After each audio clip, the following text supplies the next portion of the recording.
Buen día, República Oriental del Uruguay. Espero que te encuentres bien en donde estés. Sé que te están quedando pocos lugares, pocos espacios para poder conversar con fluidez y con naturalidad respecto a tu vida, a tu funcionamiento, tu estructura, porque evidentemente se desconoce la Carta Magna que te fundamenta, la Constitución de la República Oriental del Uruguay. Hay un tema que voy a intentar tratarlo hoy en una primera parte. Es un tema que seguro para muchos puede resultar abstracto, ajeno, muy técnico, pero que hace a otros de los aspectos fundamentales de la vida de nuestro país y especialmente en lo que tiene que ver con las relaciones laborales, las relaciones de trabajo,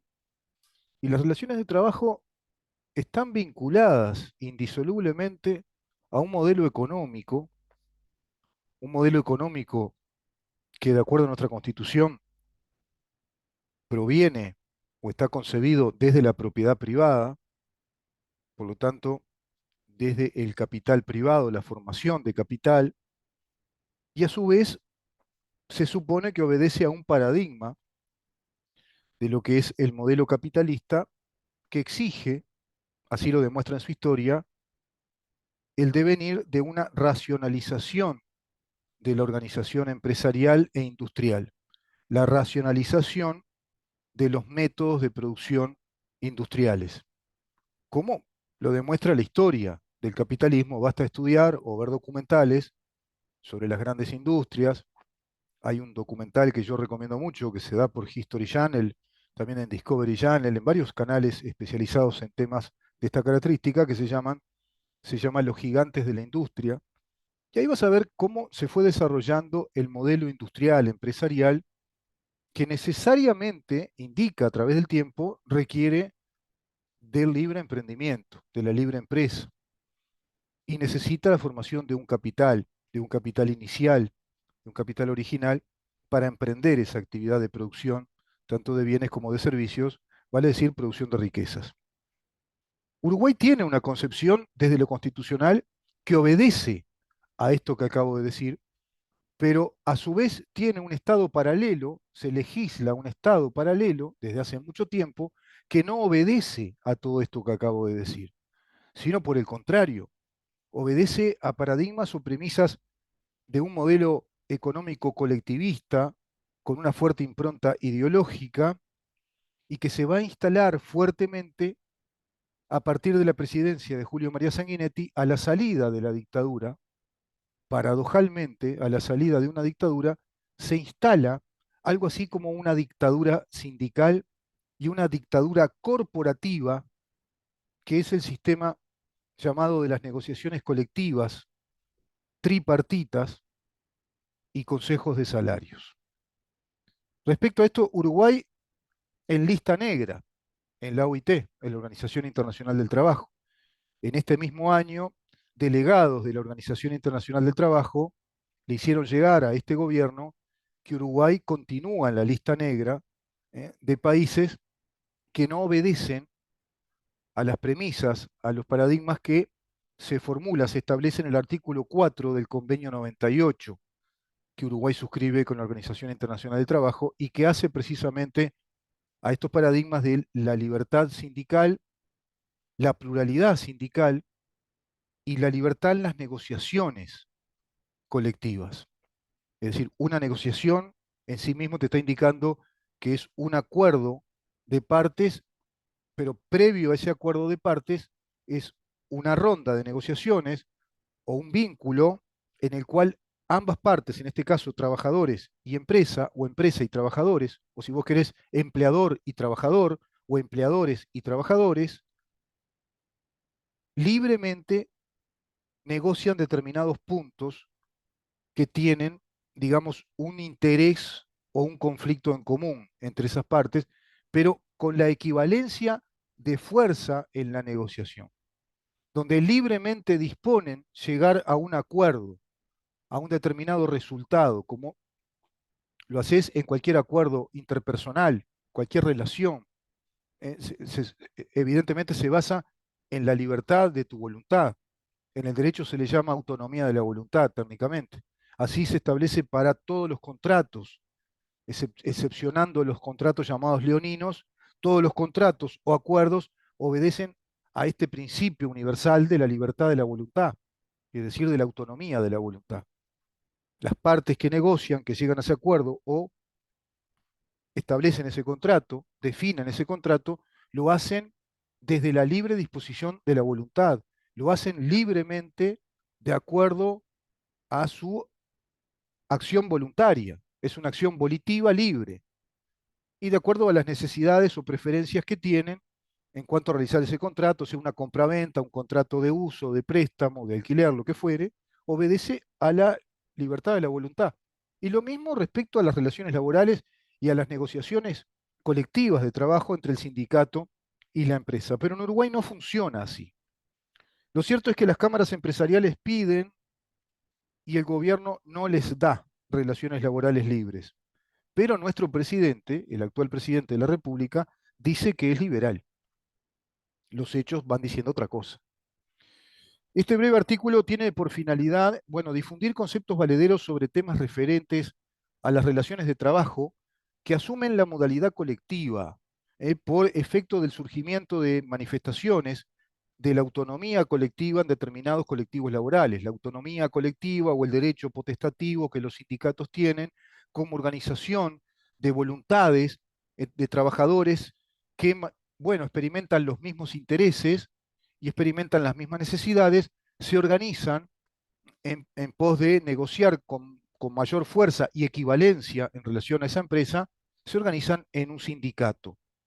Así lo establece la Constitución de la República en el artículo 57, precisamente. Y en su aspecto esencial se trata acá de diferenciar dos grandes sistemas de relaciones laborales colectivas. Unas son de base libre y voluntaria, que es compatible con las instituciones republicanas establecidas en nuestra Constitución, en oposición al otro sistema, que es el sistema de sindicalización, corporativización, es un sistema corporativo y clasista de encuadramiento general con una fuerte orientación ideológica, característico de los sistemas totalitarios, sea de inclinación fascista o marxista. No tengo idea, sinceramente, si acá se ha dicho algo así y con fundamentación sólida y académica respecto a que el sistema sindical de un país, y no solo sindical, sino el sistema sindical y el sistema de las relaciones laborales en un país o de un país, te indica con incontestable ejemplo de qué país estamos hablando y te indica de qué país se trata en materia económica, industrial, empresarial y productiva. Todo ello en su conjunto obedece a lo que podemos calificar como modelo económico. Y hay modelos económicos de desarrollo y otros modelos económicos colectivistas, estatistas, que precisamente no son de desarrollo económico para la inmensa mayoría de la población, porque no responden a los paradigmas del libre emprendimiento, a la libertad sindical, al sindicalismo plural, a la libre relación laboral, la libertad de los trabajadores en cuanto a relacionarse entre sí, relacionarse con un sindicato y relacionarse con sus empleadores en materia de negociaciones colectivas. Evidentemente, no se está respondiendo ni a la Constitución de la República hace muchos años, ni al Convenio 98, ni al Convenio 87 de la OIT respecto a este inmenso tema que, te repito, califica a un sistema económico, a un modelo económico de país.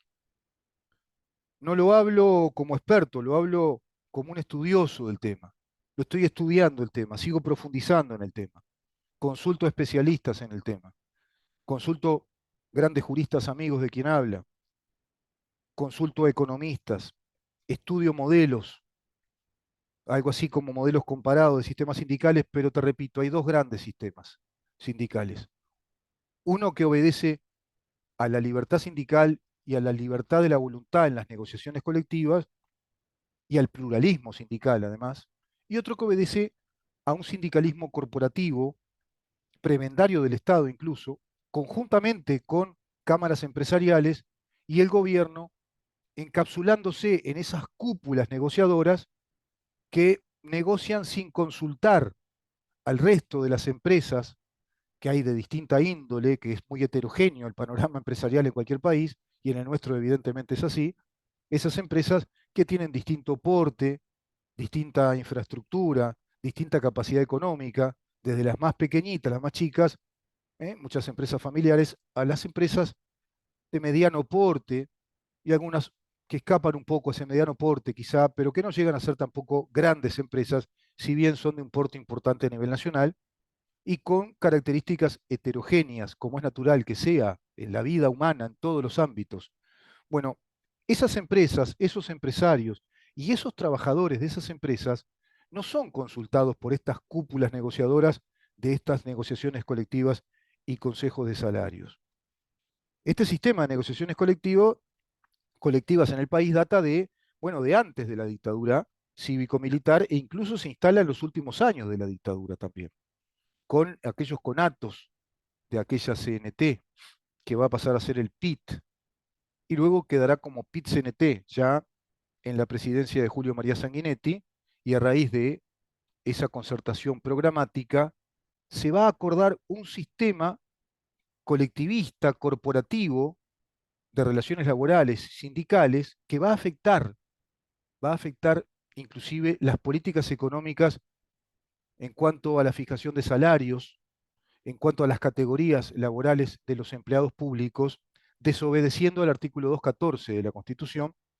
va a tomar absoluto vigor este sistema corporativo colectivista con la presidencia de Julio María Sanguinetti, desde aquella concertación programática, negociándose instalar este sistema corporativo de negociaciones colectivas y consejos de salarios eminentemente reglamentarista e inconstitucional, por cierto, en materia de negociaciones salariales del gobierno con sindicatos de funcionarios públicos, lo cual la Constitución no establece y prohíbe,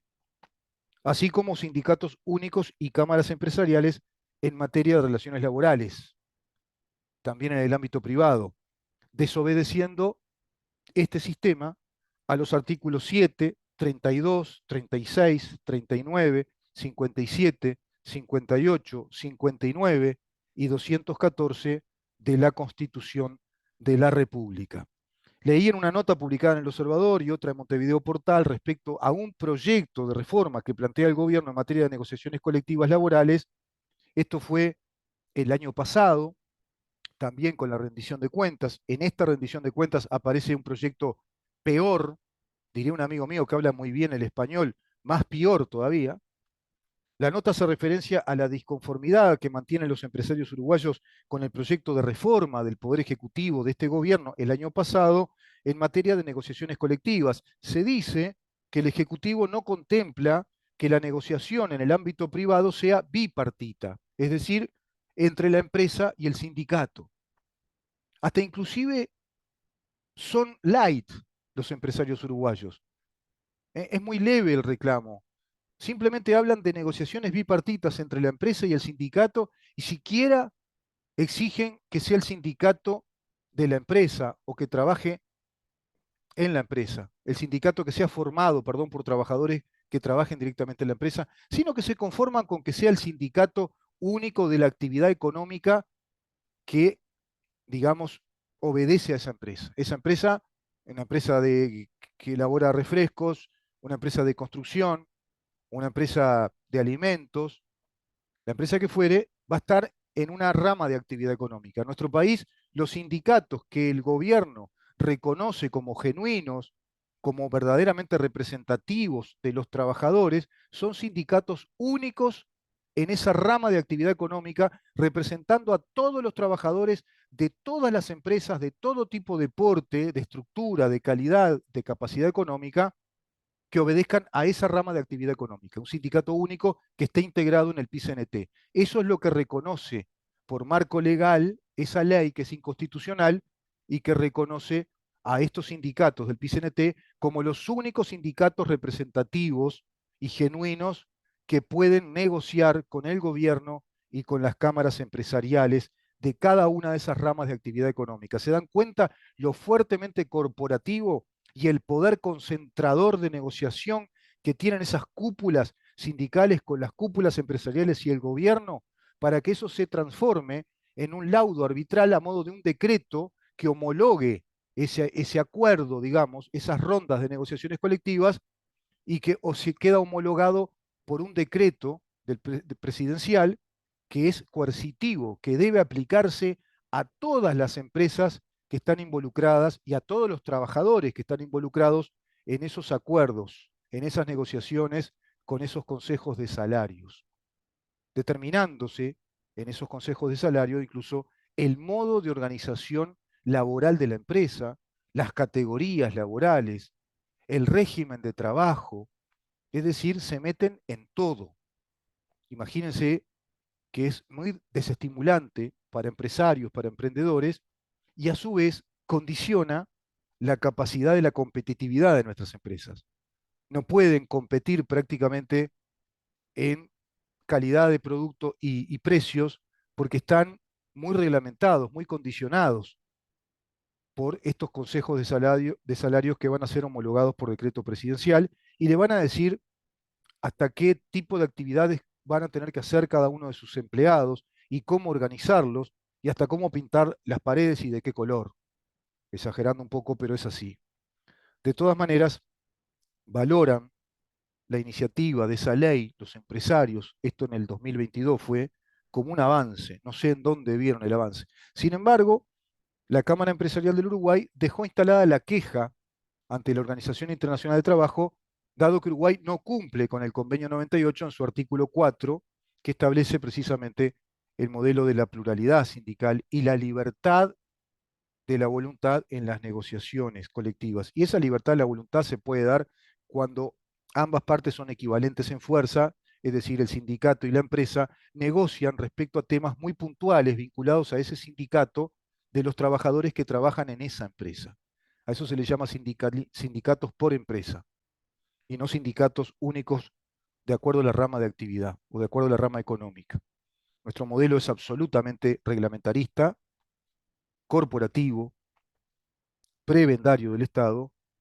e inconstitucional.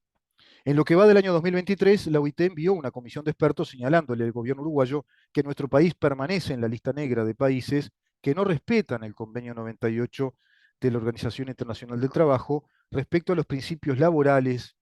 de libertad laboral y pluralidad sindical. Uruguay no tiene un sistema sindical abierto y flexible,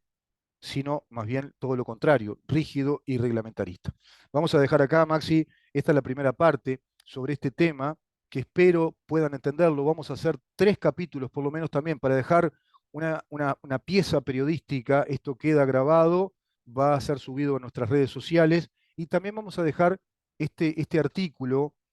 por escrito, también publicado en nuestras redes sociales,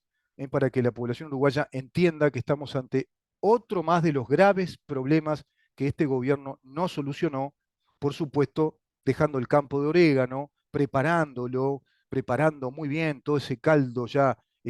gordo, ese caldo de cultivo, para que de algún modo vuelva a gobernarnos la izquierda marxista a través del poder político que tiene el Partido Comunista de Uruguay, atravesando todos los sindicatos únicos del país y el PICNT, que es en definitiva el brazo armado político de ropaje o fachada sindical, pero que trasciende lo sindical para ser el poder político que tiene incluso de cogobierno, de negociación, de presión con el propio gobierno del Estado uruguayo, condicionándolo en sus políticas económicas. Tremendo tema, ¿eh? Quédate ahí que vamos a ir a la segunda parte.